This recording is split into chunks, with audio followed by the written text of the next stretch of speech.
Begini, Israel sudah terlalu lama bertempur melawan Hizbullah dan terlalu banyak orang yang terbunuh. Dan kamu tidak perlu merobohkan sebuah gedung apartemen setiap kali kamu mencari seseorang. Karena ada banyak orang di apartemen itu dan mereka tidak semuanya Hizbullah. Itu bisa saya pastikan. Dan saya menyarankan kepada Israel untuk membiarkan Suriah yang menangani Hizbullah. Karena sejujurnya, menurut saya, mereka akan melakukan pekerjaan itu dengan lebih baik. 2 jam sebelum kami menandatangani perjanjian, terjadi serangan di Lebanon, di Beirut. Itu bukan seperti di sisi selatan. Kamu tahu, itu terjadi di Beirut. Saya tidak suka itu. Saya memberitahu mereka tentang hal itu. Saya tidak suka itu, sama sekali tidak. Tapi saya pikir Suriah, kamu tahu, dia berhasil menyatukan negara itu dengan sangat cepat. Dia sangat mampu. Dan dia sangat baik kepada saya. Dia melindungi semua yang saya minta, dia sudah melakukannya. Dan jika Israel tidak bisa melakukan tugasnya tanpa membunuh semua orang lain, dia yang akan melakukannya. Suriah yang akan melakukannya. Kamu tahu, ada hal yang sangat kecil.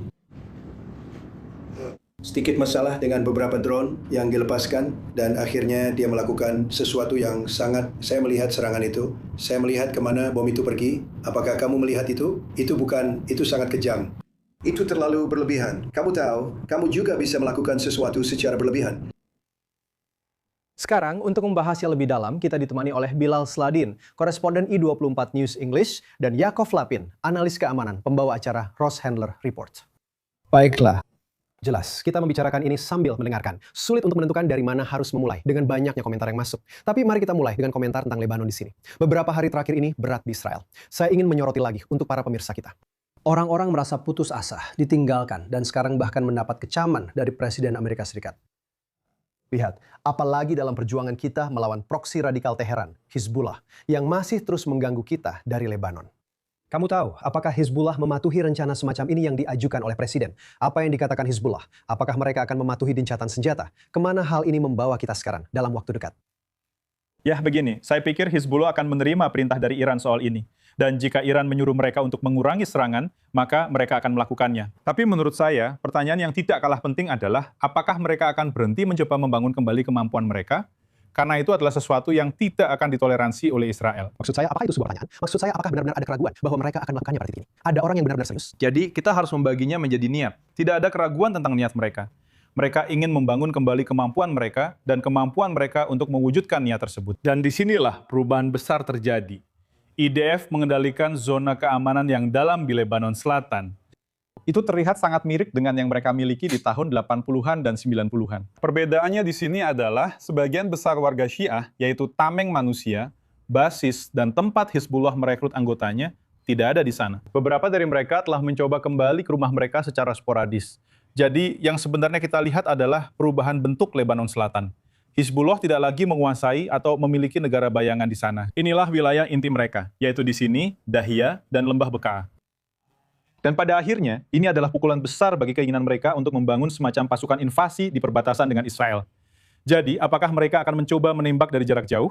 Atau mereka akan kembali ke mode gerilya? Jika mereka melakukannya, IDF akan menggunakan roket, misil, tentu saja. Ya, semua taktik gerilya yang sudah mereka kenal.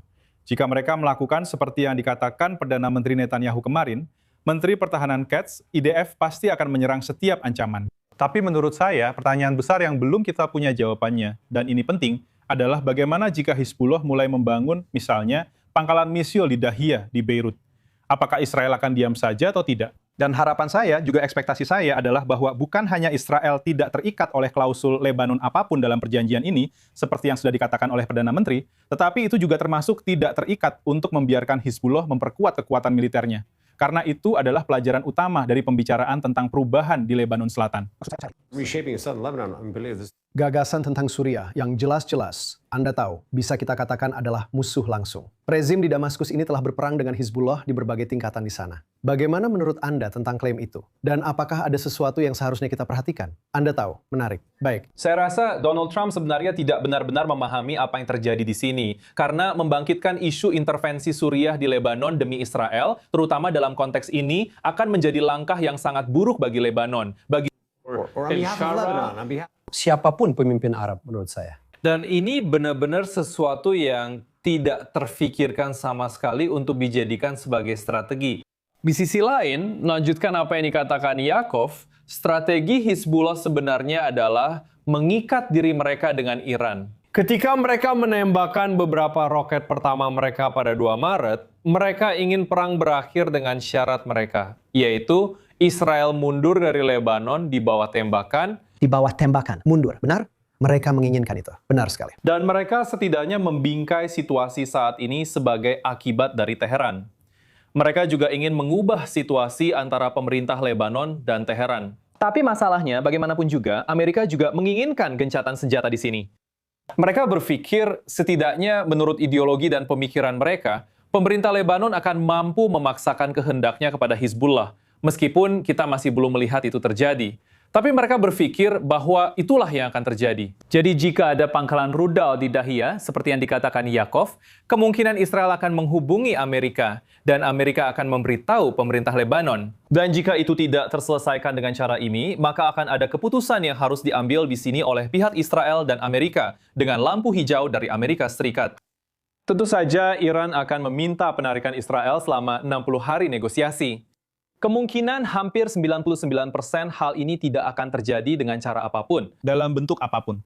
Tapi pada akhirnya, masalah ini tergantung pada apa yang menurut orang Amerika harus terjadi, yaitu pemerintah Lebanon memaksakan kehendaknya pada Hizbullah. Dan ini hanyalah sebuah asumsi yang bagi kami setidaknya saat ini tampaknya tidak terlalu mungkin terjadi. Mengada-ada. Bagaimana pendapatmu tentang ini, Yaakov? Mungkin untuk pertama kalinya, setidaknya pertama kali dalam beberapa waktu terakhir, Presiden Trump secara terbuka mengkritik dan mengecam taktik kita di Lebanon, cara kita berperang. Kamu tahu, kita membicarakan serangan drone kecil itu. Hei, ini berlebihan hanya untuk meledakkan sebuah gedung di Beirut. Itu cukup mengguncang di sini, menurutku. Melihat Presiden sekarang mengkritik cara kita menjalankan perang ini. Menurutmu, seberapa serius masalah ini? Lihat, ini serius. Jelas, bagi kami ini memalukan. Ini munafik. Jika salah satu drone bunuh diri ini menuju ke Washington DC, Trump pasti akan berperang dengan negara yang mengirimkannya. Jadi dia seperti Biden yang mengambil kemenangan dalam pesan itu.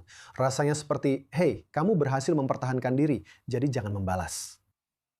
Ini meninggalkan banyak perasaan buruk di sini tentang apa yang sedang kita lakukan. 100% sekarang. Saya pikir kita harus melihat mengapa ini terjadi. Karena sampai sekarang, Trump selalu mendukung Israel dalam semua operasi ofensifnya. Jadi Anda tahu, saya pikir kita harus melihat tekanan yang sedang dia rasakan dari pasar minyak, dari politik domestik Amerika, dari basis pendukungnya sendiri, dari negara-negara Teluk, tidak semuanya, tapi beberapa di antaranya. Ketika Anda menggabungkan semuanya, pendulum telah berayun dan kepentingan Israel telah terabaikan.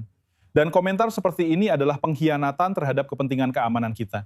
Dan saya pikir inilah alasan-alasan utama mengapa hal ini terjadi. Tapi yang tidak kalah penting, Israel adalah negara berdaulat.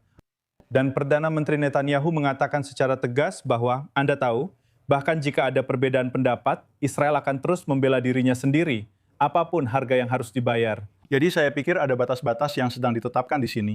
Dan dalam banyak hal, David, ini hanya soal waktu saja.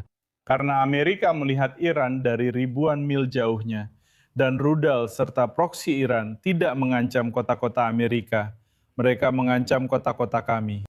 Dan oleh karena itu, respons kami tidak akan sama dengan respons Amerika. Dan saya pikir dalam beberapa hal, ini sebenarnya baik bagi kami untuk mulai menjadi jauh lebih mandiri dalam cara kami bertindak. Apapun harganya, itu sepadan.